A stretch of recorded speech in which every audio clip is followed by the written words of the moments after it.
Monsieur Beauchesne, est-ce qu'il peut nous rejoindre? Voilà. Qui nous rejoint donc sur une table, enfin peu importe. Hein. Donc Jacques Beauchesne, qui est chercheur en sciences du bois, donc à l'UMR, EcoFog, un poste au CIRA de Guadeloupe, donc l'unité mixte de recherche. EcoFog, on va essayer de tester les micros pendant qu'on y est. Après, je vais demander à monsieur Guillaume Viviès de GEDIMAT de nous rejoindre. Donc là, on va parler d'importation, beaucoup, et de résineux en particulier. Allez-y, Guillaume, prenez place. Anna Nouric, qui est directrice du Centre technique du bois et de la forêt de Guyane, donc depuis 7 mois, mais elle est au CTBF de Guyane depuis maintenant plus de 4 ans. Mettez-vous là, voilà. Et puis, je crois que... Voilà. Et puis, il y a aussi... est-ce que j'ai... Oui, Lauric, voilà. Lauric Sophie, qui lui va rester, effectivement, dans le public. Lauric Sophie, qui est doctorant et qui travaille notamment sur les problématiques du bois sur les territoires de la Guyane. C'est bien ça? Voilà. On va parler de structuration de filières, notamment.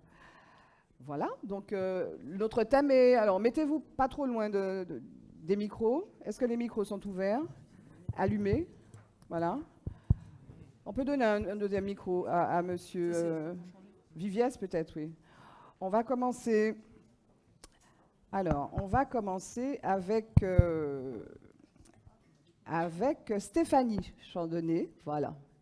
Le temps de... Voilà. Est-ce que c'est vous qui actionnez le PowerPoint, Stéphanie? Oui, très bien. Donc voilà, l'exploitation de bois d'œuvre en forêt publique de Guadeloupe. Alors, quelles essences où? Selon quels principes, organisation, réglementation? Comme je le disais en introduction, autant je n'ai aucun mal à penser qu'on exploite de la forêt en Guyane, autant en Guadeloupe, j'ai besoin de comprendre comment ça fonctionne et qui fait quoi. Donc l'ONF peut-être commencer par là, s'il vous plaît. Mais oui, effectivement. Alors d'abord, bonjour à toutes et à tous. Et puis merci d'avoir sollicité la venue de l'ONF pour ce séminaire technique. Donc merci au président des cercles de nous avoir conviés. Oui, alors construction bois, matériaux bois, et donc inviter des producteurs de ce matériau à venir s'exprimer, c'était déjà une chose importante, effectivement. Donc pour rentrer dans le vif du sujet, matériaux certes renouvelables, mais qui doit aussi être durable et dont l'exploitation doit être durable. C'est le cas, évidemment, dans tous les massifs gérés par l'Office national des forêts, que ce soit en métropole ou dans les Outre-mer. Donc, en Guyane, ça se pratique depuis longtemps. En Guadeloupe et en Martinique aussi. Mais on est sur des notions de filières qui sont plus restreintes et surtout qui n'ont pas été, qui n'ont pas forcément évolué autant que ça a pu se faire en Guyane. Donc on a parlé jusqu'ici de la mise en œuvre de bois locaux qui s'est toujours fait par tradition et qui s'est fait, comme ça a été indiqué par mon prédécesseur, en choisissant son arbre, en allant l'abattre, en allant le dépider sur place et en construisant sa maison avec. Donc une exploitation artisanale d'homme à homme, à dos d'homme, souvent en forêt in situ avec de l'abattage et du sciage vraiment en forêt, et puis après on emmenait les planches.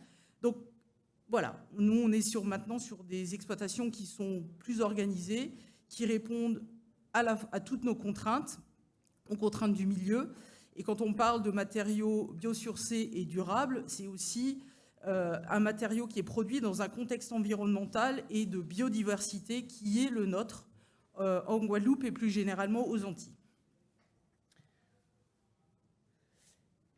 Donc pour rentrer dans le vif du sujet, nous on pratique et on propose des parcelles en exploitation en les ayant choisies auparavant. Et le choix de ces parcelles se fait par les peuplements qu'elles renferment, leur âge, évidemment. On a essentiellement des peuplements de mahogany et qui sont arrivés à maturité. Donc ça, pour nous, c'est important de pouvoir prélever des bois qui sont matures et pas avant, et pas surmatures non plus. Donc déjà, des parcelles qui sont arrivées à un âge de maturité. Ensuite, des parcelles qui doivent être exploitables. Exploitables, ça veut dire avec une accessibilité pour pouvoir transporter les engins et ensuite extraire les matériaux. Alors, accessibilité en termes de routes forestières, mais aussi accessibilité au sein de la parcelle quand on parle de pente et de réseau hydrique. Donc, voilà des exemples de tout ce qu'on met en œuvre avant de choisir les parcelles qu'on va proposer en exploitation et sur lesquelles on va désigner les bois qui pourront être exploités. Critères supplémentaires qu'on prend en compte, c'est la densité et puis les classes de diamètre des arbres qui sont présents sur les parcelles pour savoir quels seront les volumes unitaires de chaque pied d'arbre moyen. Voilà. Donc là, vous avez des exemples qu'on a, nous, dans nos bases de données d'aménagement, essence par essence et selon les parcelles. Voilà. Sur ces mêmes données, enfin sur ces mêmes parcelles, on a de la donnée en matière de diversification d'essence. Et nous, ce qu'on recherche actuellement, parce que c'est des parcelles qui ont été plantées, ce sont eh bien, les mahoganies. Alors, grandes feuilles majoritairement, mais on peut aussi avoir du petite feuille et de l'hybride. Il y a de l'hybridation sur nos peuplements. Et je laisserai M. Beauchesne en parler beaucoup mieux que moi. Voilà. Toujours dans le processus de sélection, alors plus finement au sein même d'une parcelle, on va mettre en place un dispositif d'exploitation. Un dispositif d'exploitation, ça tient compte vraiment adapté à chaque parcelle en fonction des réseaux de cours d'eau, en fonction de la portabilité des sols, en fonction de la pente. Et en fonction des engins qui pourront être utilisés pour l'exploitation, on va mettre en place ce qu'on appelle un réseau de cloisonnement d'exploitation sur lesquels les engins pourront circuler et tout ça pour préserver ce qui sera en dehors. Parce qu'on a des sols forestiers qui sont très fragiles, en Guadeloupe, en Martinique, en Guyane aussi, et il faut pouvoir les préserver pour que la forêt puisse se régénérer, se reconstituer et produire à nouveau du bois d'œuvre. Donc on met en place tout un système de réseau d'exploitation et on va aller désigner des arbres qui pourront être abattus. Alors la désignation, elle se fait dans un cadre très précis. Avec nous, notre souci, c'est d'avoir une exploitation à faible impact. Donc on s'est nourri de l'expérience de nos collègues guyanais qui mettent ça en place couramment, au quotidien, et ils se sont servis de ça pour pouvoir obtenir une certification. Voilà. Donc des arbres exploitables, des engins qui préservent le sol et qui préservent les autres arbres, donc des conditions d'exploitation qui sont à chaque fois adaptées à chaque contexte de chaque parcelle. Et puis quand on parle de faible impact, on parle aussi de la gestion des déchets, de la préservation des espèces endémiques et de leurs habitats. Parce que la forêt de Guadeloupe, c'est aussi un spot de biodiversité et il faut pouvoir tout conjuguer. Nous, c'est notre métier. Le métier de l'ONF, nos métiers, c'est vraiment la gestion multifonctionnelle de la forêt. Donc c'est effectivement produire du bois d'œuvre, ce qui vous préoccupe, vous tous, professionnels actuellement, mais c'est aussi pouvoir le faire dans un contexte de gestion durable et multifonctionnelle, de préservation de la biodiversité, d'accueil du public et de préservation, d'intervention en matière de prévention des risques naturels. Voilà. Actuellement, on s'est inscrit dans une dynamisation, une animation de la filière bois en Guadeloupe. Et pour ce faire, on travaille avec tous les porteurs de projets exploitants qui viennent nous rencontrer et avec lesquels on avance. Et actuellement, on a eu des contacts avec 5 professionnels. Donc vous voyez qu'ils sont peu nombreux. Les exploitants forestiers, c'est le maillon faible, j'ai envie de dire. C'est vraiment sur ce secteur-là où, en fait, c'est compliqué. Pourquoi ? Parce qu'il faut maîtriser l'abattage, le débuscage, le sciage, pour ensuite pouvoir proposer des produits que vous, professionnels du BTP, allez pouvoir utiliser. Et il y a très peu de sachants. Oui, on a des artisans qui savent abattre, on a des artisans qui savent débiter en planche en forêt, on en a encore quelques-uns, mais pour pouvoir proposer des produits normés de sciage, on a très peu d'entrepreneurs qui souhaitent se lancer, et c'est compliqué parce qu'il faut obtenir des financements, et c'est compliqué parce qu'on n'a pas forcément d'idée du marché, et c'est compliqué parce qu'il faut aussi que ces financements puissent rendre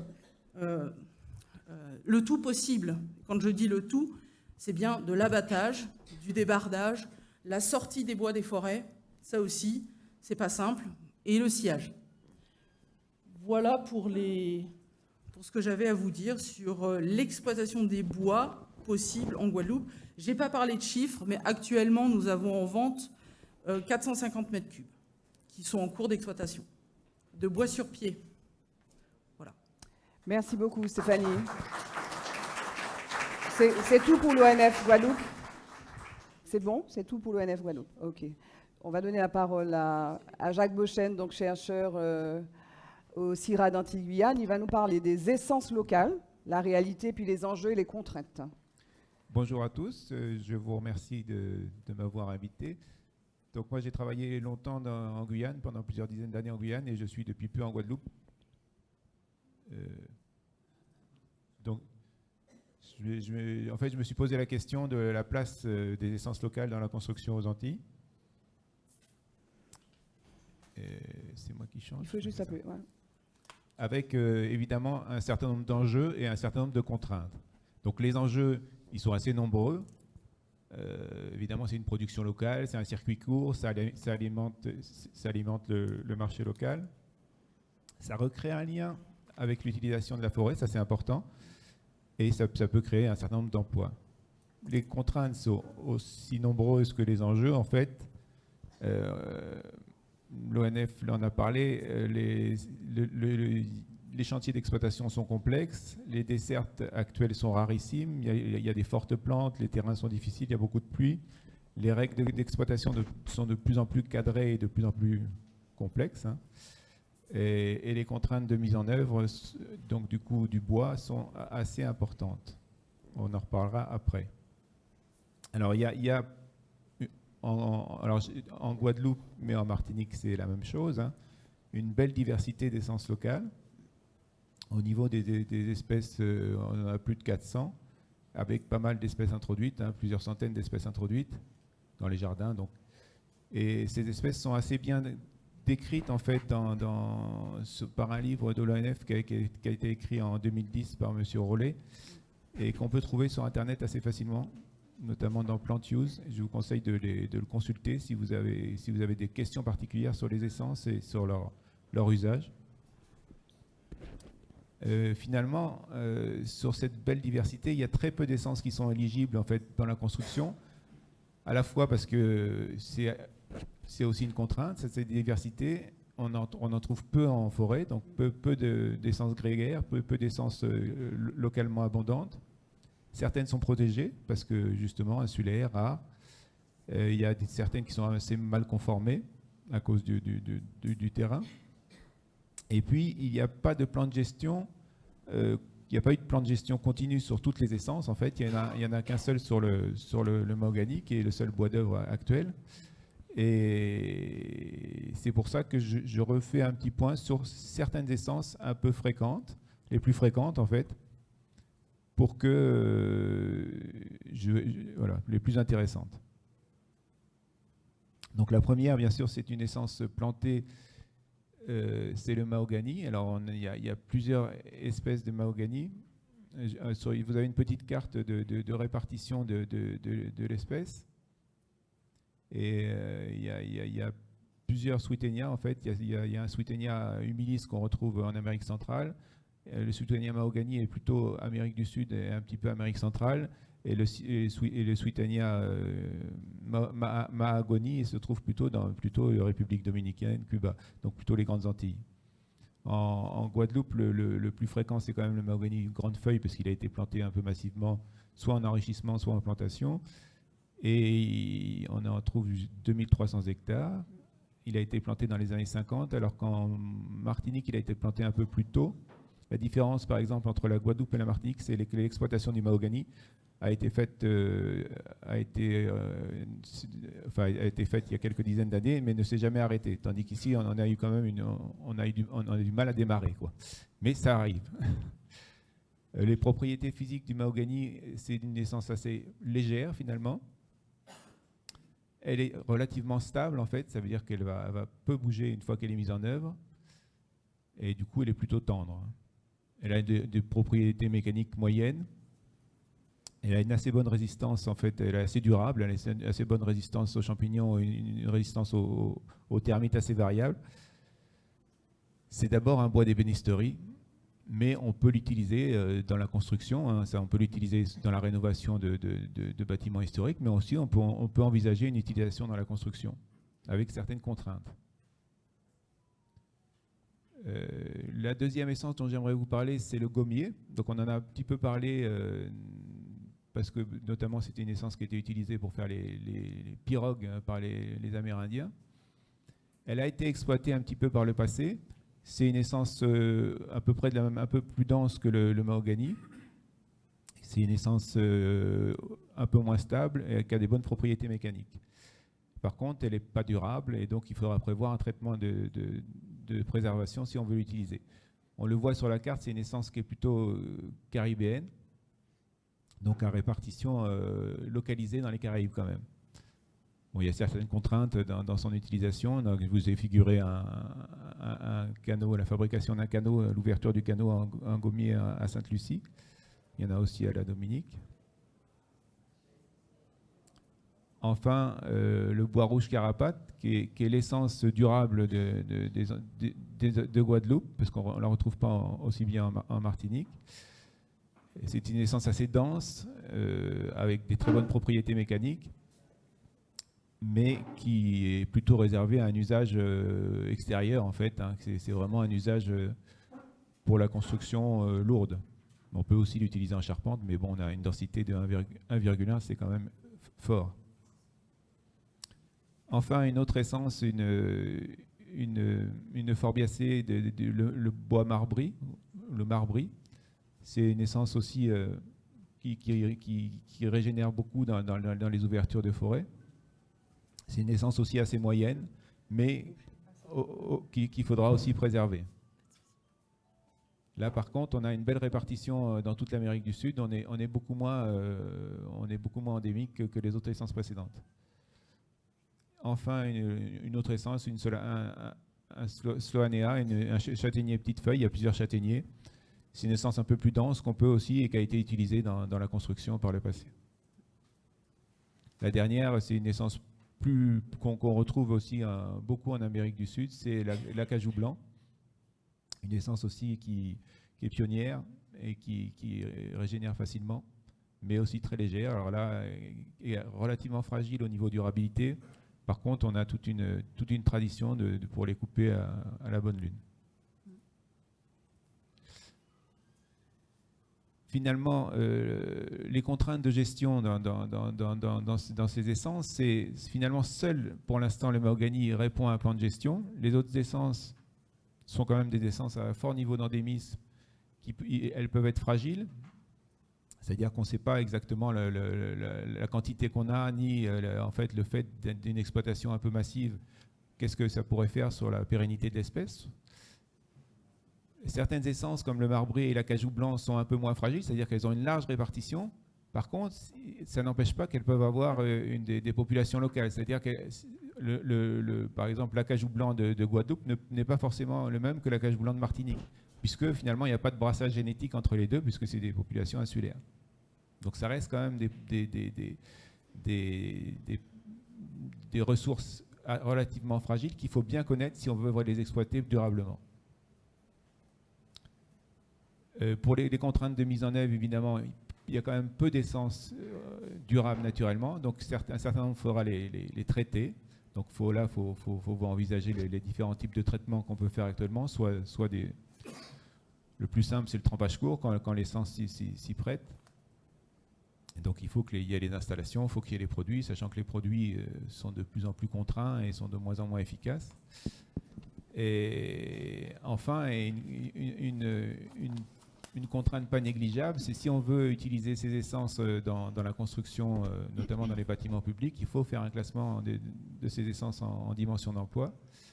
Et donc ça nécessite quand même un gros investissement des laboratoires partenaires pour pouvoir récupérer un certain nombre de pièces de bois, un certain nombre de provenances. Donc il y a un coût si on veut vraiment caractériser ces essences et pouvoir les utiliser dans ces conditions-là.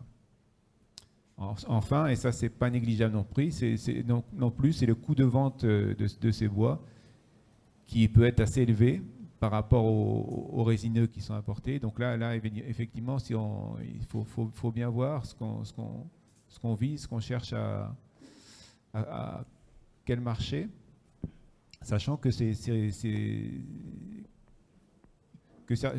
en fait le marché va aussi s'équilibrer, c'est-à-dire que le fait de produire localement peut aussi faire monter le coût des résineux, quoi. Précisément, excusez-moi, Monsieur Bouchen, de vous interrompre. Il coûte plus cher pourquoi? Il coûte plus Dans cher la pourquoi? concurrence par rapport aux résineux. Il y a pas mal de raisons, notamment c'est les contraintes d'exploitation et puis surtout c'est des plantations de forêts naturelles. Et donc on va tout ce qui est contrainte liée à la forêt naturelle, mettre en place tandis que tout ce qui est résineux, c'est de la sylviculture intensive. Et donc c'est beaucoup plus facile avec des grosses quantités d'être moins cher, quoi. Mais on pourrait vouloir planter plus de ces bois, non? C'est un coût énorme de planter des bois. Question profane, excusez-moi, mais je suis là pour poser des questions naïves. J'ai terminé, merci. Merci beaucoup, Monsieur Bouchen. Merci. On va parler de la forêt guyanaise, j'y tiens. La forêt guyanaise, la filière bois, c'est la 3e filière économique en Guyane après la filière spatiale, la filière aurifère. Et donc, Madame Anna Nouric, qui est directrice du CTBF Guyane, donc du Centre technique du bois et la forêt de Guyane, va nous parler de comment on exploite le bois, comment ça se passe en Guyane. Voilà, vous avez 10 minutes. Et puis après, on va demander à Lauric, Sophie, de nous faire part de ses travaux de recherche sur cette filière bois en Guyane.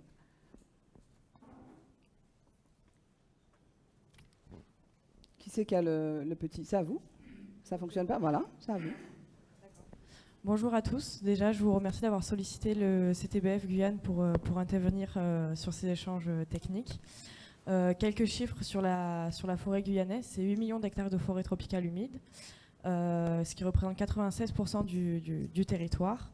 Et seulement sur ces 8 millions d'hectares, 2,4 ont vocation à être exploités.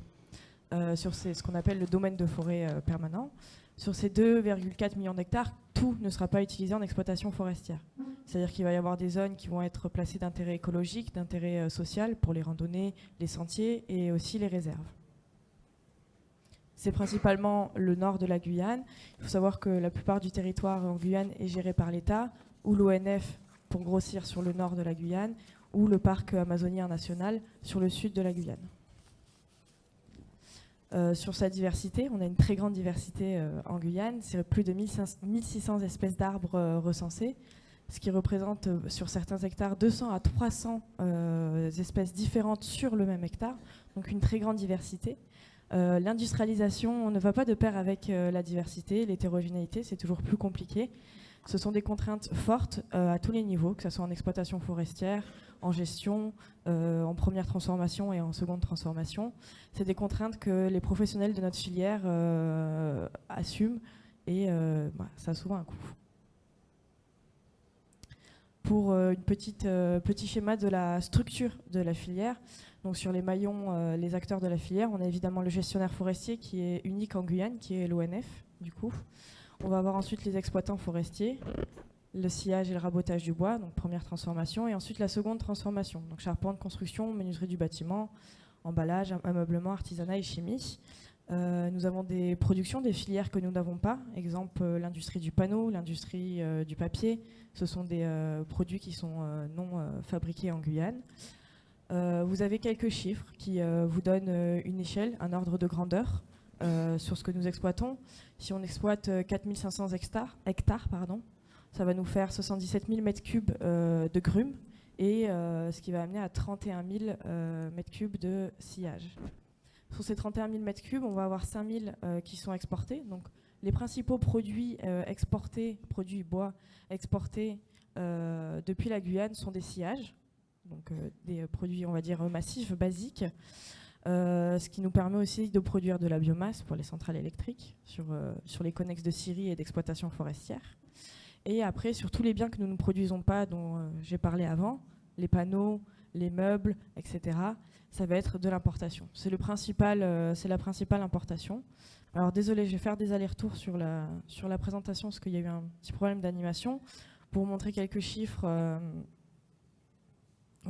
quelques chiffres des exportations, notamment sur les destinations des exports de Guyane. Donc on a à chaque fois 70-80% qui va vers les Antilles. Et alors c'est toujours, je parle de sillage, c'est les principaux produits que nous exportons. Et après une partie vers la France hexagonale. Et après on a quelques destinations, mais en bien moindre quantité, qui sont des fois anecdotiques, vers l'Allemagne, le Sénégal, la Belgique, etc. Pour ce qui est des importations, pas tellement, là j'ai mis surtout les produits, je trouvais que c'était important. Comme je vous l'ai dit, c'est les meubles et les panneaux, ce qu'on ne produit pas du coup en Guyane. Les meubles, type meubles qu'on connaît tous de nos grands distributeurs, souvent à base de panneaux, donc panneaux de particules, MDF, OSB, etc. Les principaux pays d'où vient l'importation, ce sont la Chine et le Brésil. Et après, on va avoir, de façon assez notable, des sillages qui vont arriver du Suriname.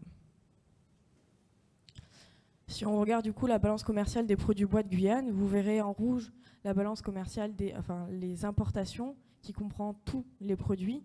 Mais si on regarde en jaune, ce sont les importations uniquement des produits que nous produisons aussi en Guyane, donc hors panneaux, hors meubles. On tendait vers l'équilibre, on se rend compte maintenant que plus ça va et moins on est à l'équilibre sur cette balance. Hop, désolé, je reviens un peu plus haut dans la présentation. Quelques chiffres de la filière guyanaise sur les emplois. Ça représente, à l'heure actuelle, on est plutôt aux alentours de 1000 emplois directs et 1200 emplois indirects. Et c'est pas loin de 200 entreprises sur le territoire. Pour ce qui est des essences que nous exploitons en Guyane, on a une très grande majorité sur l'angélique. Je suppose qu'il y en a qui la connaissent parce qu'on en retrouve aussi ici sur le marché. Donc c'est l'angélique qui est principalement exploitée, récoltée, avec le gonfolo et le grignon franc. On tend vers la diversité parce que l'angélique n'est pas une ressource inépuisable. Mais comme je vous l'ai dit tout à l'heure, la diversité, c'est aussi plus de contraintes à tous les niveaux de la filière, chez les scieurs, parce qu'on ne va pas scier une essence de la même façon, enfin 2 essences de la même façon, ainsi que d'après au niveau des bureaux d'études, des charpentiers. Voilà, c'est autant de diversité qui va impliquer des contraintes. C'est un grand atout pour le territoire, mais c'est aussi beaucoup de contraintes. À l'heure actuelle, sur les essences classées en structure, c'est ce qui nous intéresse aussi aujourd'hui. Donc on a 2 classements. On va avoir le classement HSST1, qui est un classement qui est réalisé grâce à des essais sur grandeur nature, sur les essences spécifiques Guyane, et un classement HSR, que Jacques connaît bien. Un classement HSR sur les essences Amérique du Sud, donc plus large. Ce sont des essais différents. HSR sur de plus petites éprouvettes, où après on a un coefficient de sécurité qui est appliqué. Donc voilà les essences à l'heure d'aujourd'hui qui sont classées en fonction de leur durabilité. Alors je crois qu'on ne voit pas bien en haut, je vais me permettre de vous montrer. On ne distingue pas ce qui est écrit. Ouais, c'est pour ça. On ne voit rien. Bon, je vais le dire à l'oral, je ne vais pas vous citer toutes les essences de toute façon, mais c'est un tableau où on a les classes d'emploi ici et du coup les classes mécaniques ici. Je crois que vous avez accès aux présentations, vous pourrez regarder. Mais ce qu'on remarque, c'est qu'on a quand même une belle diversité des essences qu'on peut utiliser en structure, que ce soit sur l'un ou sur l'autre classement. Certaines essences naturellement durables, d'autres qui nécessitent un traitement. Il y en a combien en tout, globalement? Je les ai Sans pas faire comptées. le détail, mais... Il y a bien une vingtaine d'essences. D'accord, très bien, merci. Voilà. Il y en a 10 sous le classement HSST1 et à peu près le même nombre sous le classement HSR. Donc voilà. Je ne vais pas rentrer dans le détail de vous citer toutes les essences, je pense que ce n'est pas forcément pertinent. des exemples d'utilisation du coup des essences en fonction des utilisations. Pour toute utilisation, cette diversité nous fait que pour toute utilisation, on trouvera toujours un bois adapté en fonction des exigences esthétiques que peuvent avoir des fois les maîtrises d'ouvrage.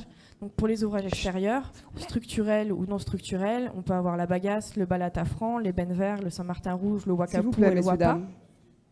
S'il vous plaît, merci. Sur ce qui est structurel, on a vu, c'est les essences que je vous ai montrées dans le tableau précédent, mais c'est notamment la limiao, l'angélique, le gonfolo, le goupi, le jabouti et le yayamadouf. Sur la menuiserie, on va avoir ce type d'essence-là, amarante, courbaril, grignon franc, Saint-Martin jaune, et après on a les essences dites bois précieux qu'on aime utiliser pour des ouvrages plutôt d'exception, des fois de l'ébénisterie fine, l'amourette, le bois grage, le bois serpent, le mutushi et le boko. Merci de votre attention et j'espère avoir répondu à certaines de vos questions. Et si vous en avez, n'hésitez pas. On en aura tout à l'heure. Merci, Anna-Marie. Je vais demander à Loïc-Sophie de venir. Oui, parce qu'il est doctorant, il travaille sur la structuration de la filière en Guyane. Prenez le micro, montez, voilà. Prenez le micro. Non, il n'a pas de présentation, mais il va nous faire part de ses recherches. Moi, j'ai du mal à comprendre comment dans un pays où il y a autant d'essence de bois, on nous dit que c'est la plus grande forêt de France, on n'arrive pas à structurer une filière qui aille de A à Z et qui réduise les importations. Question directe. Est-ce que vous avez la réponse? Elle m'intéresse. Peut-être qu'elle vous intéresse aussi? Oui. On parle de filière. Et puis l'autre aspect que je voudrais évoquer peut-être avec vous, vite fait après, c'est la question de la formation. Madame en a parlé tout à l'heure. Je n'ai pas du tout entendu parler de ça, mais peut-être que vous abordez cette question, parce qu'on parle de structuration d'une filière de point de vue économique notamment, s'il vous plaît. Merci beaucoup de m'avoir invité. Alors, premièrement, je vais retracer, mais très, très rapidement, l'histoire de la structuration de cette filière en Guyane, qui se fait de manière générale par un lien très fort entre la science et l'économie, donc historiquement avec le BAFOG, après-guerre, le bureau agricole forestier de Guyane, qui a accompagné la mise en place de cette filière, puis le rôle accru de l'ONF et de différents organismes de recherche en Guyane. On peut citer le CIRAD, qui sont constitués en GIS, donc en groupement d'intérêt scientifique, dans les années 90. Donc cette grande coopération entre ce monde de la recherche a permis à l'ONF donc de créer des itinéraires, d'avoir ces éléments d'itinéraire technique pour l'exploitation forestière qui est assez compliquée dans les forêts guyanaises, qui sont assez penteuses, avec beaucoup de pentes, pardon. Donc il y a eu des gaps au niveau technique qui ont été passés. Donc il y avait d'abord des explorations fait main. Ensuite, on est passé à des niveaux de SIG avec des systèmes d'information géographique, et ensuite avec le LIDAR. Tous ces éléments ont permis donc aux exploitants forestiers d'avoir une base de connaissances assez fine de la forêt pour l'exploiter. Ça, c'est un premier élément. Ensuite, il y a eu des moteurs au niveau local qui ont accompagné le développement de la filière. Je pense notamment à l'aspect, encore une fois, cet aspect technique, donc avec un centre technique qui était d'abord porté par le CIRAD, qui a ensuite été porté par la CCI, qui s'est ensuite autonomisé, Anna fait partie à l'heure actuelle. L'importance de ces centres techniques dans l'écosystème de la filière, c'est plusieurs choses. Donc c'est un investissement dans le savoir, dans les compétences, et un savoir qui est diffusé donc à l'ensemble de la filière, un savoir qui est donc ouvert. Ça permet autre chose, ça permet de faire des équivalences, des équivalences techniques premièrement, et de créer, alors pas sur la question de la norme, mais de la réglementation, donc d'aller sur les questions de réglementation, changement de réglementation, amélioration de la réglementation, ou voire en créer de nouvelles via ces équivalences-là. Sur la question, encore une fois, des centres techniques et de ce qu'il y a à investir dans cet aspect technique de l'économie, juste un chiffre, par exemple, on est à 247 brevets sur l'ensemble des Outre-mer qui sont délivrés. 47% de ces brevets sont délivrés pour la seule île la seule île de la Réunion, par exemple. Et on voit qu'il y a une corrélation entre la façon dont on investit cet investissement de compétences, cet investissement technique, cette technologie, et qu'on diffuse à l'ensemble de la société, des filières et du monde économique, et comment ça conditionne aussi le développement économique. Pour répondre plus spécifiquement à votre question, donc sur la structuration de A à Z de la filière. Donc, effectivement, c'est la particularité de la filière guyanaise, c'est qu'en volume, donc c'est l'exportation nette, mais en valeur, à ce moment-là, on est déficitaire parce qu'effectivement, comme l'a rappelé Anna, on importe des meubles, donc à plus forte valeur ajoutée, qui coûtent beaucoup plus cher. Là, je pense que la filière n'en est pas arrivée à ce niveau, c'est-à-dire c'est des nouveaux acteurs qui doivent arriver avec des nouvelles modalités techniques à avoir, à réfléchir pour l'ensemble de la filière, pour la structurer effectivement de A à Z. Et l'autre élément, c'est il y a quand même un élément lié à l'exploitation faible impact qui conditionne aussi le nombre de grumes de bois qu'il est possible d'extraire de la Guyane. C'est pour ça que la filière réfléchit à l'heure actuelle à mettre en place des systèmes de plantation forestière pour pallier la question d'un plafond de verre sur l'exploitation de la forêt. La création de valeur avec une exploitation qui soit durable, en fait. C'est ça. Ce serait des plantations justement durables pour accompagner donc, le changement d'échelle de la filière. Voilà. Merci. Lauric Sophie. Vous avez fini? Non, j'ai fini. Ok, merci beaucoup, on applaudit. Et Monsieur Viviès de GEDIMAT qui est là, qui attend patiemment, merci pour votre patience, qui va nous parler cette fois d'importation. Parce que la filière, ce n'est pas que de la production. Il en faut. Voilà, en Guyane, aux Antilles, c'est aussi de l'importation et notamment de résineux. Voilà, tout à fait. Bon, tout d'abord, merci. Merci Bruno, merci Audrey pour l'invitation et pour me permettre d'intervenir. Effectivement, alors je suis un des distributeurs du bois en Guadeloupe et en Martinique. Les distributeurs, leur rôle, c'est de pouvoir mettre à disposition à tous les acteurs de la construction du bois dans de bonnes conditions, bien sûr à un bon prix, et puis avec une régularité d'approvisionnement pour que dès qu'il y a un projet, on n'a pas à se poser la question de le commander à l'avance, etc. Il faut qu'on puisse le mettre à disposition facilement. Les distributeurs en Guadeloupe, en Martinique et même en Guyane, ce que je voudrais dire aussi, c'est que nous sommes un minimum de 5 à 6 acteurs indépendants, donc avec de la concurrence. Si vous n'êtes pas content de l'un d'entre eux, vous pouvez aller chez l'autre. Et effectivement, avec de la concurrence qui est assez vive, même, je pourrais dire. Donc, d'où vient ce bois, effectivement? Alors, un petit chiffre. C'est un chiffre que j'ai eu d'une étude de marché de l'ONF de 2014, je crois, qui voulait justement regarder quel était le potentiel du marché local, de la production locale en Guadeloupe. Et je l'ajuste un peu, mais je crois qu'on était quasiment à 60 000 mètres cubes de résineux importés en Guadeloupe seulement. Sciés, en Guadeloupe seulement. Si on met la Martinique, donc on a besoin, je dirais, facilement de 100 000 mètres cubes Guadeloupe-Martinique par année, chaque année, à produire. Enfin, en tous les cas, à fournir aux professionnels de la construction. La construction en bois, on l'a vu, c'est notre tradition, c'est pas nouveau. Alors, en Guadeloupe, dans les Antilles, on a un peu des mouvements de balancier. Après chaque cyclone, on construit un peu plus en béton, mais en fait, à chaque fois, on a quand même envie, parce que c'est notre tradition. Et puis, de plus en plus, c'est des produits qui ont de très bonne qualité, durables, etc. Le développement durable, et puis c'est plus chaleureux, et puis il y a une tendance vraiment à aller vers le bois. Donc après, on revient vers le bois, et ce qui est une bonne chose pour le territoire. Maintenant, effectivement, compte tenu des volumes, j'ai regardé un petit peu les volumes de la Guyane, c'est 30 000 mètres cubes, 31 000 mètres cubes pour la Guyane, et ils arrivent à exporter 5 000 mètres cubes sur la Guyane. La différence entre la Guyane, et c'est très bien, et moi l'exemple de la Guyane m'intéresse, je suis allé regarder un petit peu, parce que là-bas, il n'y a pas de pin traité, il n'y a pas de résineux qui viennent d'Europe. Ils utilisent vraiment, pour ce qui est charpente, le bois de Guyane, et c'est une bonne chose. Alors je disais d'où vient ce bois. On a deux espèces de bois résineux qui viennent sur nos marchés. Le pin sylvestre rouge et le pin Douglas. Le pin sylvestre rouge, il vient plutôt d'Europe du Nord.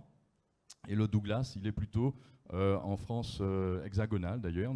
Il y a un acteur local qui a ses scieries et ses forêts et qui fait venir le bois directement ici. Et puis une grosse partie vient aussi d'Europe du Nord.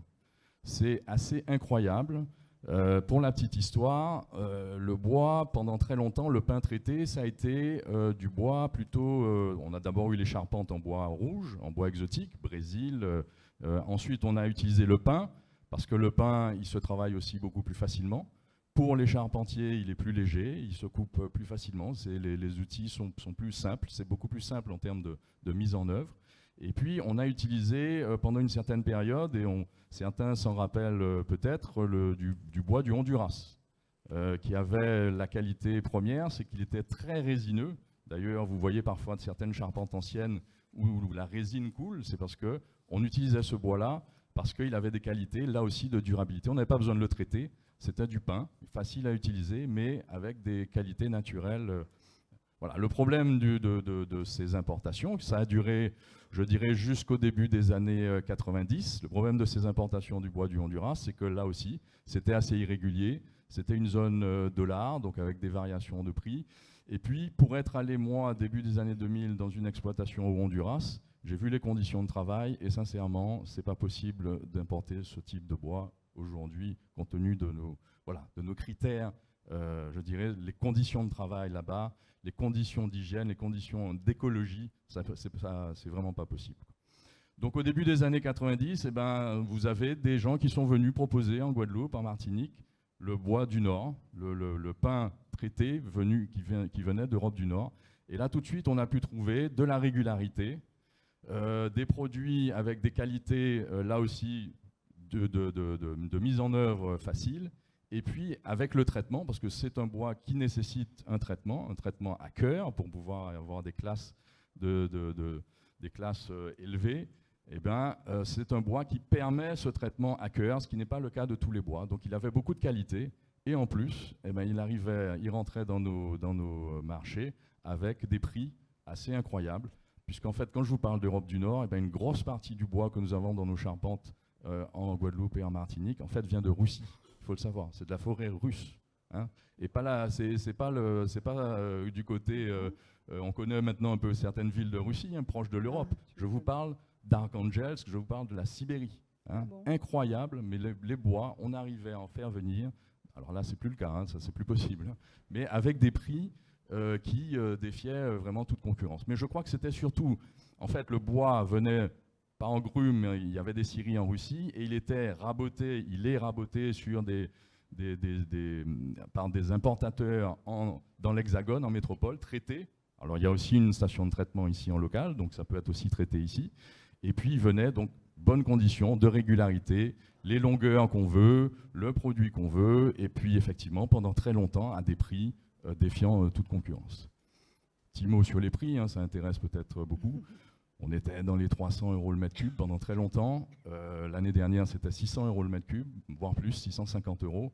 Bon, je peux vous annoncer que ça va redescendre, c'est en train de redescendre très fort. Hein. Donc c'est des prix assez variables parce que ce sont des produits qui ont très peu de mise en œuvre, très peu de voilà, il n'y a pas d'usine, il n'y a pas beaucoup de mise en œuvre, c'est des produits assez bruts, donc ils dépendent vraiment de l'offre et de la demande. Donc là, on est plutôt dans une phase où les prix vont rebaisser, vont chuter assez fortement.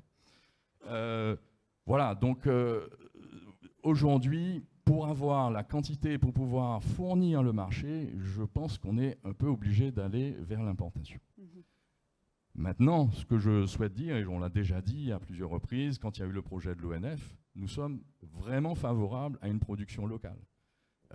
Ce qu'il faut savoir, c'est que nous, les importateurs, c'est pour ça que je dis distributeurs, parce que vous devez savoir que les négociants en matériaux de construction, eh ben, nous achetons 20 à 25% de ce que nous revendons localement, de la production locale. Dans le bâtiment, nous avons une production locale assez développée.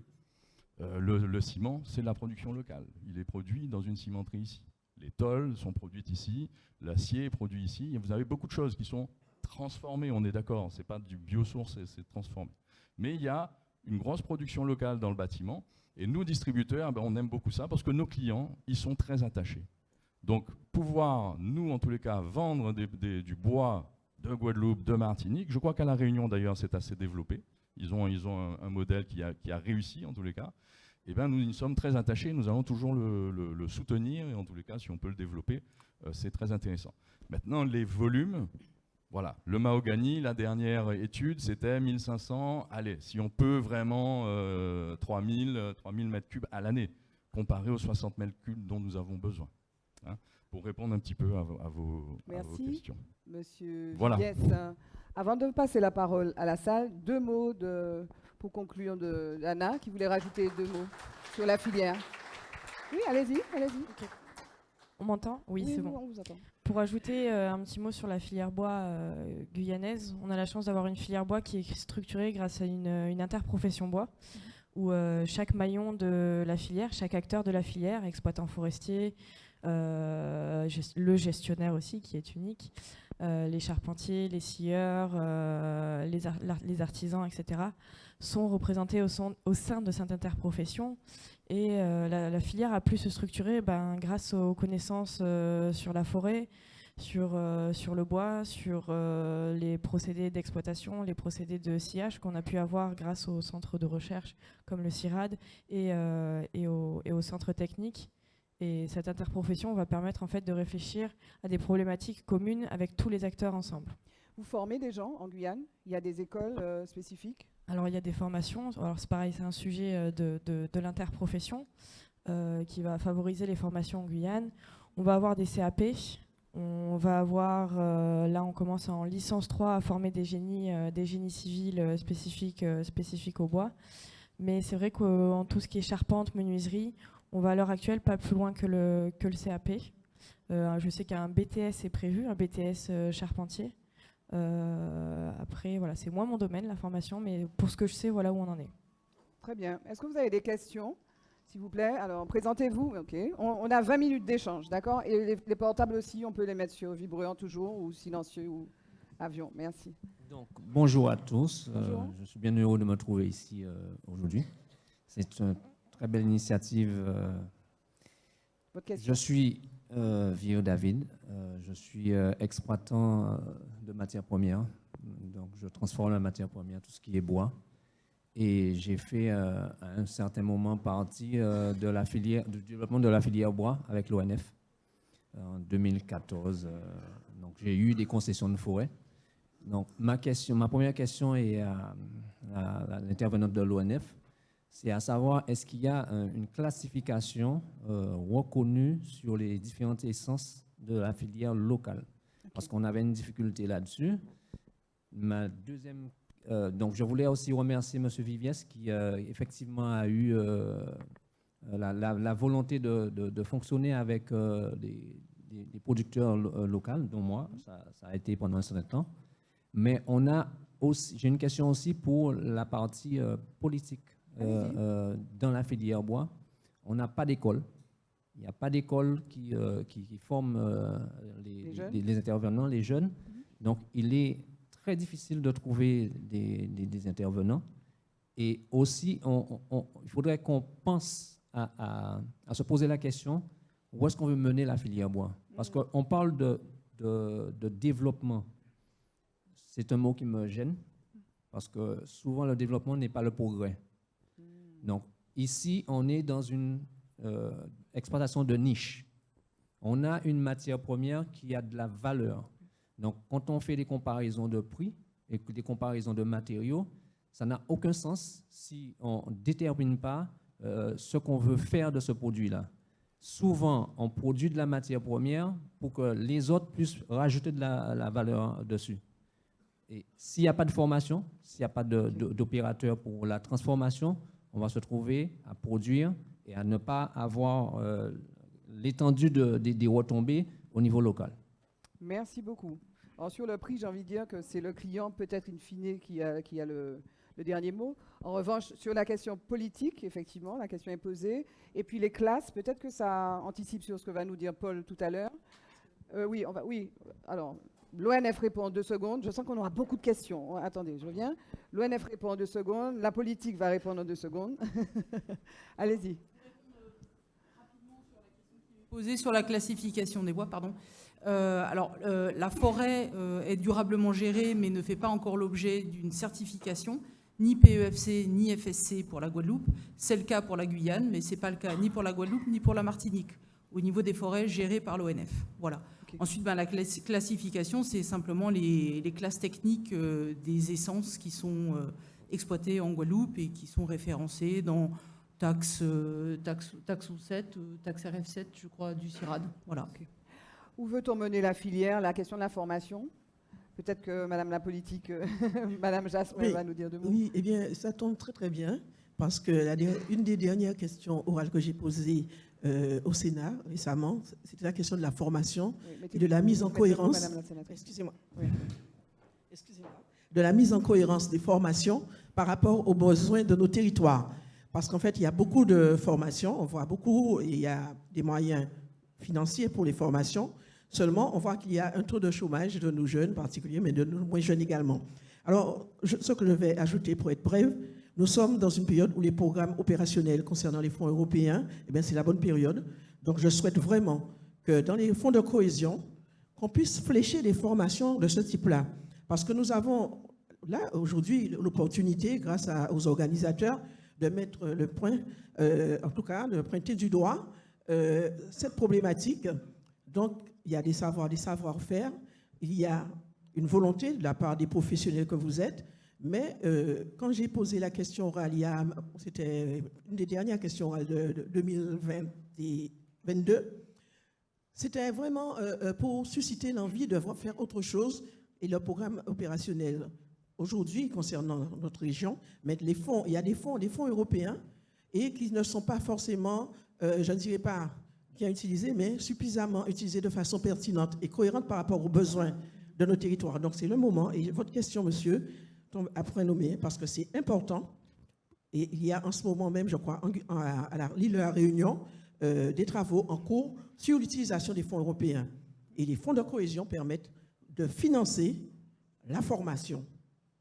Alors, on ne peut pas continuer à voir partir nos jeunes de nos territoires respectifs, Guadeloupe, Martinique, et en même temps avoir justement des leviers sur lesquels nous pouvons agir collectivement, et particulièrement en matière de politique publique et vraiment de politique tout court, et en même temps laisser aussi des fonds, parce que ce n'est pas les préfets qui vont prendre cette place-là, si nous qui sommes sur les territoires, nous n'impulsons pas cette directive-là.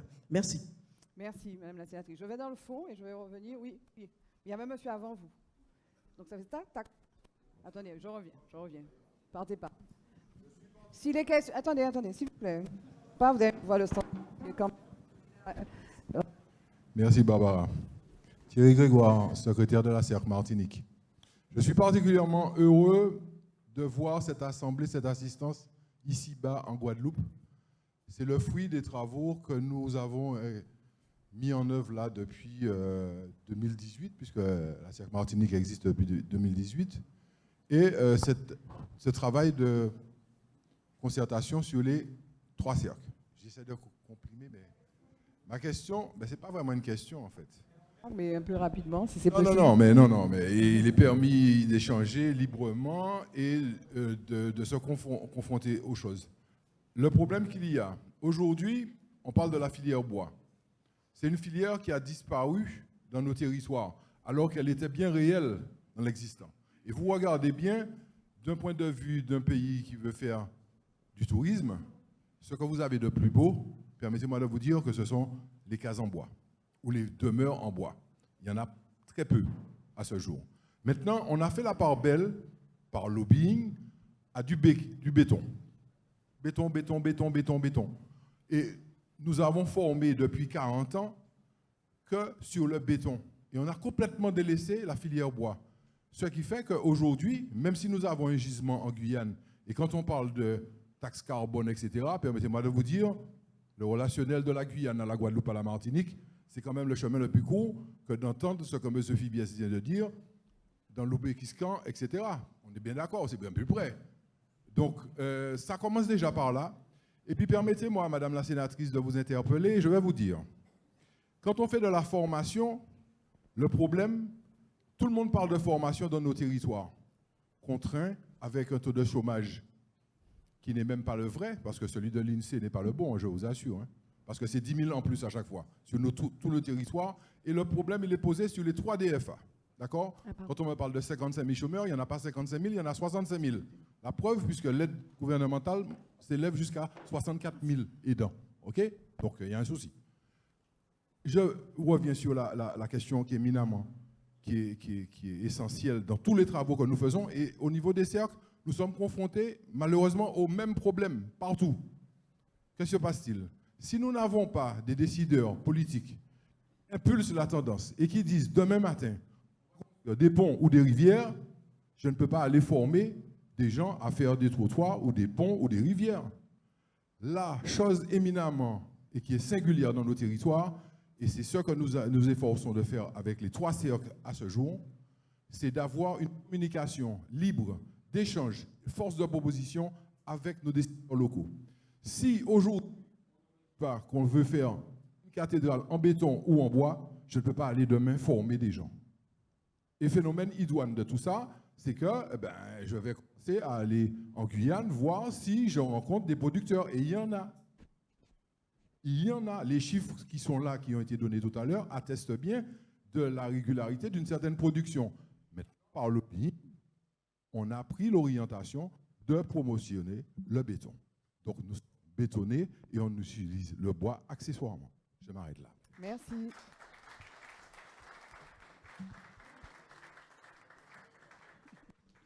Vous avez des applaudissements, hein, c'est bien ça. C'est bon signe. Elle est comment ta maison en bois? Oui. Bonjour, merci beaucoup pour votre intervention, monsieur. Ça va me faciliter la tâche pour la suite. Alors, je me présente, je suis Arjuna Sulti, je suis formateur, consultant bambou et écomatériaux. Donc, j'espère ne pas faire du hors-sujet pour aujourd'hui. Ma question, j'ai 2 questions. La première sera pour la représentante de l'ONF. Donc, en fait, ma question va surtout porter sur en comparaison à l'exploitation du mahogany, qui est une espèce qui représente un certain potentiel invasif.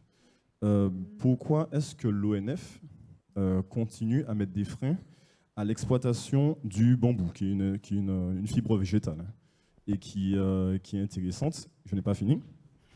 Sachant qu'il y a plusieurs espèces de bambou dont on parle, donc on a plus de 1500 espèces de bambou, et 90 qui sont exploitées dans le monde, donc il n'y a pas un bambou, d'accord, parce qu'il y a beaucoup de mythes par rapport au fait que ça ne soit pas possible de l'utiliser, ce qui est faux, d'accord. Si on peut aller sur des questions de durabilité et de traitement, tout ça, voilà, on peut avoir un échange là-dessus, il n'y a pas de souci. Dans la réalité, l'ONF, l'ADAF, l'ADEAL mettent énormément de freins à l'exploitation de cette ressource. Donc, j'ai pu détecter les points. Donc, est-ce que vous pourrez m'éclairer sur ces freins venant de l'ONF, mis à part le fait que ça aille vers des niches écologiques, des niches écologiques, puisque c'est le cas déjà de certaines espèces de bois qui ont été importées, sont dangereuses. Donc voilà, c'est ma première question. Et la deuxième? Et la deuxième question, ce sera pour Monsieur Viviès. Donc, concernant ce que vous dites sur le bois, sur le traitement, donc, ma première question est quelle est la composition des traitements de classe 4? Parce qu'il est très compliqué, voire impossible, de connaître leur composition. La deuxième est, selon certaines études, il y a des dégradations de ces molécules qui sont différentes dans des milieux tempérés et dans des milieux tropicaux. Qu'est-ce que vous pouvez nous dire là-dessus? Et est-il pertinent de continuer à utiliser ces essences de bois qui peuvent impacter notre santé, en comparaison à des essences qu'on pourrait développer localement, dont le bambou? Merci. Alors, on demande à M. Viviès de répondre, s'il vous plaît, et puis Mme de Chandonnet de l'ONF va... Et je vais revenir, monsieur. Donc, sur le traitement, c'est une bonne question. Effectivement, les traitements, jusqu'en 2007, étaient à base de produits pas très recommandables. Ça s'appelait le CCA. Et le A, ça voulait dire arsenic, rien que pour vous expliquer ça. Même s'il n'y a jamais eu d'accident, il n'y a jamais eu de problème, mais depuis 2007, et c'est au niveau de l'Union européenne, je crois, ces traitements ont été complètement arrêtés et remplacés par des produits maintenant dits écologiques, en tous les cas, qui sont beaucoup plus acceptables. Les compositions, je pense que vous pouvez tout à fait les connaître, hein. Il faut demander aux producteurs. Il y a quelques producteurs. Les centrales, enfin les stations de traitement doivent être agréées, hein. C'est quelque chose qui est très contrôlé. Pour pouvoir ouvrir une station de traitement du bois, même avec les nouveaux produits, eh ben c'est des choses que nous avons étudiées, mais c'est très compliqué, très contrôlé, très encadré, effectivement, pour des raisons écologiques aussi, ne serait-ce que par la concentration de produits que ça nécessite. Mais aujourd'hui, les produits, enfin la composition, je ne la connais pas. Ce que je sais, c'est que à partir de 2007, nous n'avions plus le droit d'introduire des produits traités au CCA, et maintenant nous avons une obligation, et c'est le cas, de passer par des stations complètement agréées qui n'utilisent que des produits qui sont beaucoup plus acceptables pour l'écologie. Sur la question de la résistance dans les milieux humides et dans les autres milieux, effectivement, quand on a passé pendant une certaine période, après 2007, il y a eu des problèmes de dosage sur les produits, et effectivement, on a constaté beaucoup de dégradation sur les produits traités, les pains traités. Ces questions sont réglées aujourd'hui et nous ne constatons plus de problématiques de ce genre. Mais effectivement, quand on est passé de l'ancien produit au nouveau produit, il y a eu une période où nous avons eu, nous, personnellement, des litiges avec certains clients, effectivement, parce que, et à raison, leurs produits, on n'arrivait pas à leur donner la promesse de durabilité du produit. Alors nous ne traitons pas, hein, nous on achète à des gens, donc on s'est retourné vers eux. Et puis, petit à petit, aujourd'hui, c'est une question qui semble être complètement réglée. Merci. Est-ce que Madame Chandonnet peut répondre sur le bambou? Pourquoi l'ONF bloque? Alors, alors sur le bambou, je vais essayer d'apporter une réponse partielle, mais je ne vais surtout pas m'exprimer à la place de l'ADEAL, qui est plutôt en pointe sur tout ce qui est espèces exotiques envahissantes, et c'est le cas du bambou. Et donc, ce classement en espèces exotiques envahissantes apporte des contraintes réglementaires et surtout proscrit toute commercialisation. Mais il vous dit qu'il y a 95 espèces, et on dit qu'il y a 95 espèces de bambou. Alors, ici, c'est le bambou vulgaire, le bambou commun, qui est classé espèce exotique envahissante et qui, effectivement, prend la place d'espèces endémiques partout sur le territoire. Simplement, le classement en espèces exotiques envahissantes ne permet pas d'asseoir une commercialisation quelle que soit l'espèce. Vous l'avez vu très récemment dans les médias en parlant du poisson-lion, c'est exactement la même chose. Bon, les choses évoluent. Pardon? Attendez, oui, excusez-moi. Complétez votre question, s'il vous plaît. Ma question est effectivement l'espèce dont vous parlez, qui est le bambou vulgaris, donc qui est une espèce qui a été importée lors de la période coloniale, qui a des contraintes d'exploitation par rapport à ce classement. Mais ce n'est pas vraiment ça ma question. C'est qu'il y a déjà des espèces qui sont importées, dont le guadua angustifiola, par exemple, donc qui est une espèce sud-américaine, qui sont parfaitement bien calibrées et dont la gestion est connue depuis plusieurs années en Amérique du Sud. Il y a déjà une bambouseraie en Martinique, par exemple, où il y a 7 à 8 espèces. Pourquoi est-ce qu'il y a un frein? Et ce n'est pas que de l'ADEAL, hein, de l'ONF également. On a eu des freins de l'ONF, il y a des freins de l'ONF. Pourquoi est-ce qu'il n'y a pas de développement qui est fait sur l'exploitation, sur le développement de bambouseraie, par exemple? Et je ne parle pas du bambousa vulgaris, je parle du guadua angustifiola, de Philostachys, de différentes espèces. Donc, voilà, c'est ça en fait. C'est que je comprends que vous n'ayez pas cette réponse, mais justement, il y a un manque d'expertise de ces structures en fait. Et ce manque d'expertise nous freine dans les développements locaux. Donc, merci. Voilà. On a compris le point. Merci beaucoup. Je vais donner la parole à monsieur qui voulait poser une question. Et puis après, madame. Oui, attendez. Madame sur la formation et je viens à vous, monsieur. Allez-y, s'il vous plaît. Oui, donc bonjour à tous. Laurence Romana, universitaire, enseignante-chercheuse à l'Université des Antilles.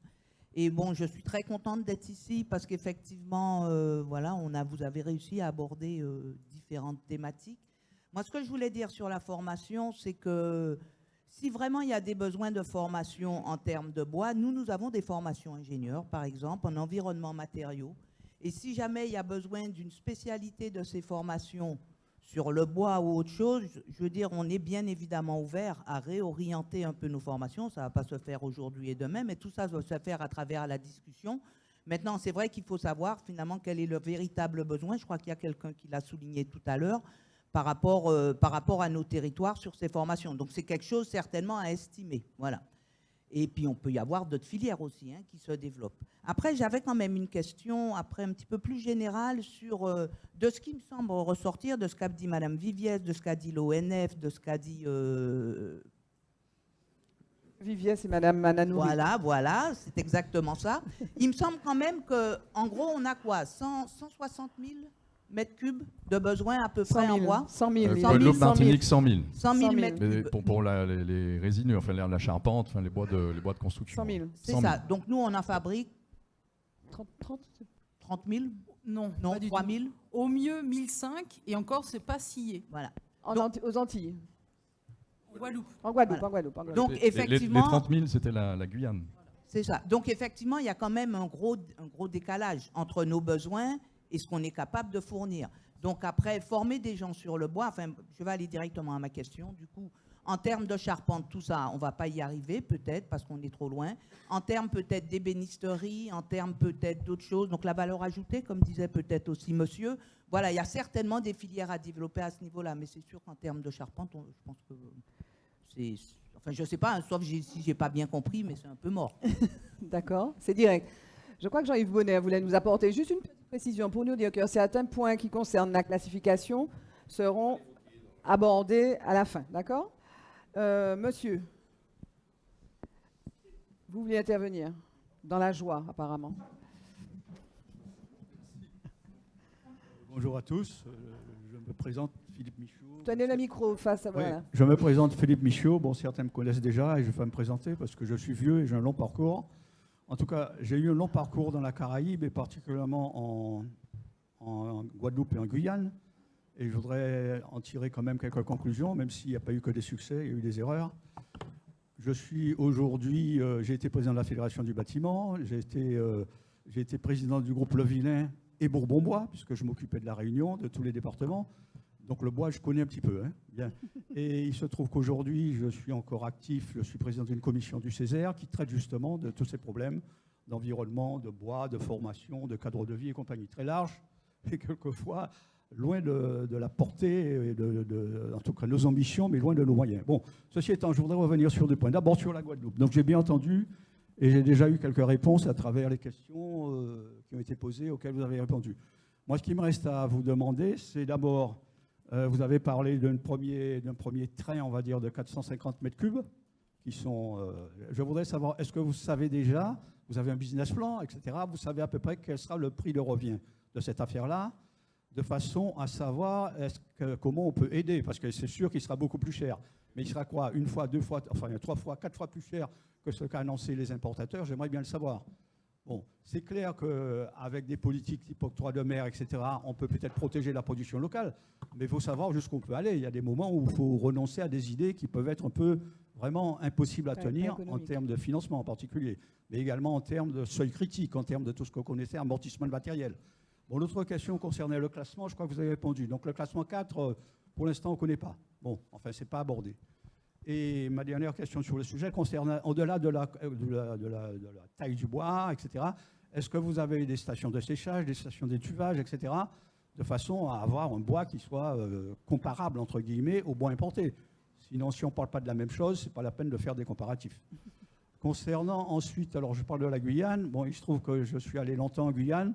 Au moment où le groupe Le Vilain ou le bois de Bourbon-Bois de la Réunion n'était plus suffisant, le groupe Le Vilain cherchait, j'allais dire, une zone productrice. Donc j'ai été installé, je pouvais aller tous les deux, mais j'ai été longtemps en Guyane avec une exploitation qui nous avait été consentie sur plusieurs milliers d'hectares et à laquelle on a fini par renoncer, non pas pour des raisons de biodiversité, ce que je regrette d'ailleurs, parce qu'aujourd'hui c'est évident pour moi, mais tout simplement pour avoir un bois, il fallait couper un tronc, il fallait couper 1 hectare. Et là, ça m'a fait peur, parce que ce n'était pas rentable, c'était la rentabilité qui était plus le critère de choix que le respect de la biodiversité. Et je suis parti en Thaïlande, et c'est là que j'ai trouvé le bois qu'il nous fallait, parce qu'il n'y avait pas de réglementation je dis ce que je dis là n'est pas du tout vertueux, hein, mais c'était la réalité. Il n'y a pas de réglementation sur la protection des territoires. La topo était facile, les salaires étaient très bas et les gens étaient sachants, par contre. Les gens, ils n'étaient pas formés à l'université, mais ils étaient sachants, je peux vous dire. Donc on s'est installé en Thaïlande, d'où on continue d'ailleurs à importer le bois. Et les successeurs de Levillain, que ça s'appelle Maison 60 jours, tout ce qui a succédé, le système EXN, etc., aujourd'hui, eh bien, il vit très bien de ça, quoi, c'est tout. Donc remettons-nous dans ce contexte-là pour effectivement savoir où on veut mettre les pieds de façon raisonnable et intelligente, entre guillemets. L'intelligence collective, c'est pas rien. Et je voudrais pour finir remercier le SGAR qui tout à l'heure, c'est collatéral, mais quand il a parlé des délais de paiement du BTP, je le remercie. Parce que ça, c'est un sacré sujet, même s'il est un peu... On en reparlera peut-être. Et quant aux normes, ben, je vois que Mme Laurence Roman est là, on pourra en parler des normes, puisque j'ai été enseignant vacataire à l'université, à la 3e année d'élève ingénieur, et il y a beaucoup de choses à dire sur ce que fait de très bien l'université, et on devrait encore lui ouvrir des possibilités pour justement traiter ce genre de problème et rendre ce métier-là attractif, parce que c'est l'attractivité qui nous manque. Hein. Et quand on parle de la formation, les autres métiers du BTP méritent aussi. Merci.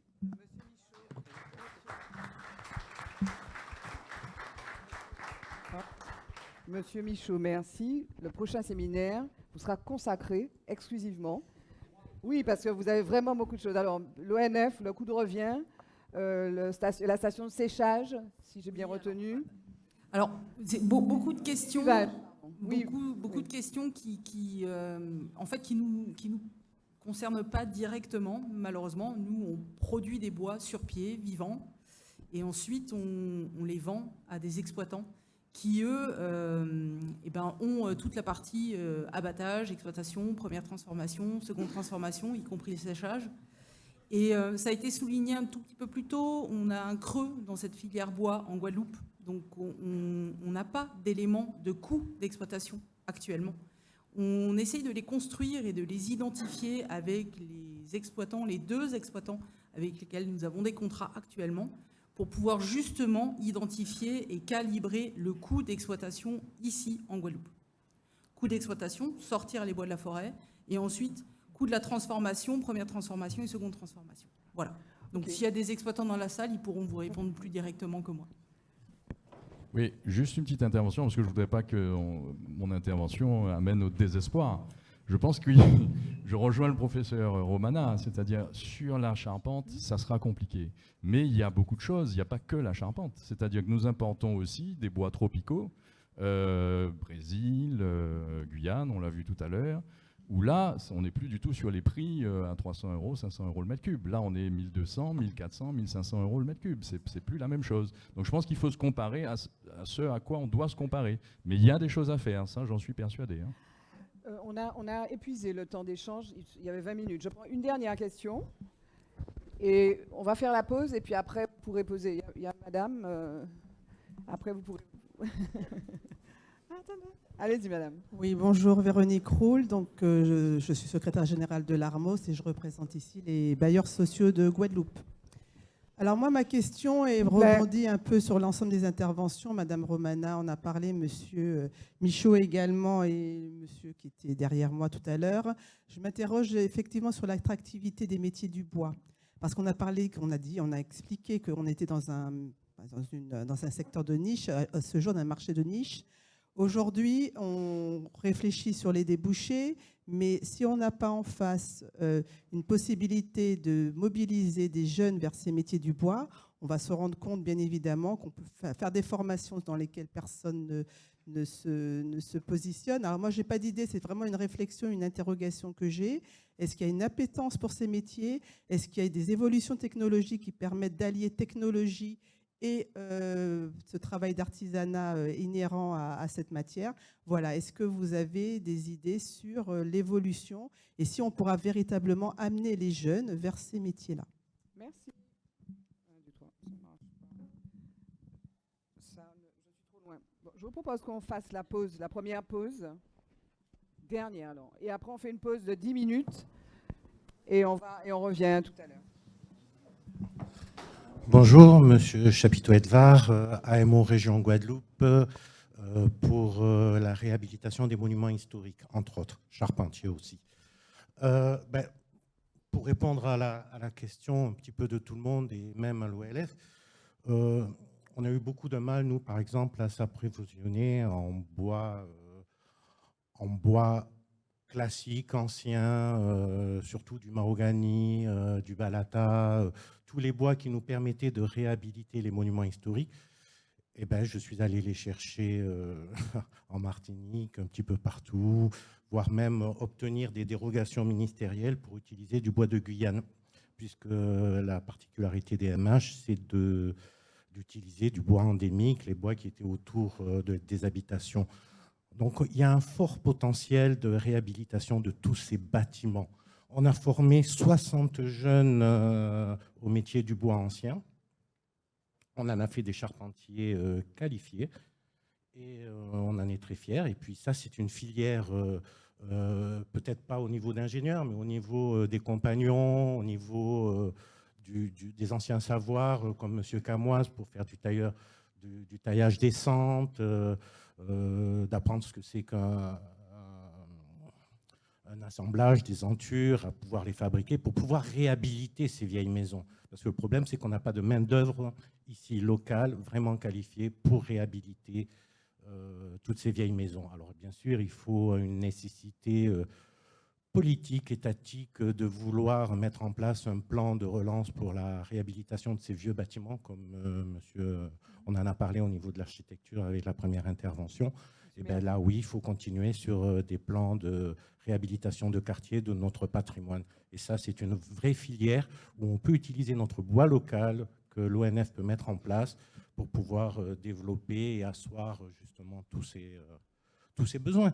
On n'a pas besoin, bien sûr, hein, il y a un gros fossé entre les besoins de charpente en pin classique. On ne comblera jamais ce fossé-là, je suis d'accord. Mais par contre, on a vraiment besoin, pour les petites interventions, pour la réhabilitation de notre patrimoine, pour justement mettre en valeur notre patrimoine, qui est effectivement nos cases en bois, qui sont les plus belles ici. Voilà.